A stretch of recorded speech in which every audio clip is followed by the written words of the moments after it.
All the congregation of the people of Israel moved on from the wilderness of Sin by stages, according to the commandment of the Lord, and camped at Rephidim, but there was no water for the people to drink. Therefore the people quarreled with Moses and said, "Give us water to drink." And Moses said to them, "Why do you quarrel with me? Why do you test the Lord?" But the people thirsted there for water, and the people grumbled against Moses and said, "Why did you bring us up out of Egypt, to kill us and our children and our livestock with thirst?" So Moses cried to the Lord, "What shall I do with this people? They are almost ready to stone me."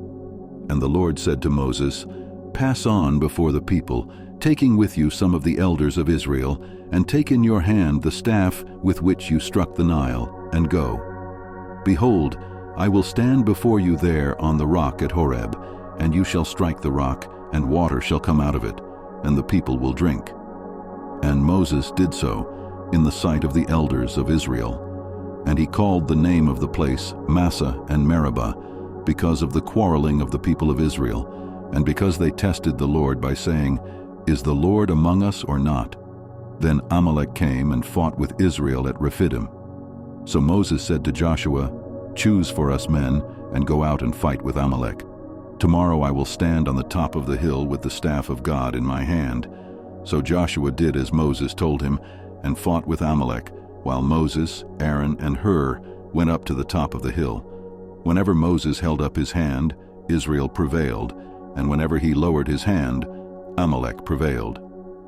But Moses' hands grew weary, so they took a stone and put it under him, and he sat on it, while Aaron and Hur held up his hands, one on one side and the other on the other side. So his hands were steady until the going down of the sun. And Joshua overwhelmed Amalek and his people with the sword. Then the Lord said to Moses, "Write this as a memorial in a book, and recite it in the ears of Joshua, that I will utterly blot out the memory of Amalek from under heaven." And Moses built an altar and called the name of it, "The Lord is my banner," saying, "A hand upon the throne of the Lord. The Lord will have war with Amalek from generation to generation."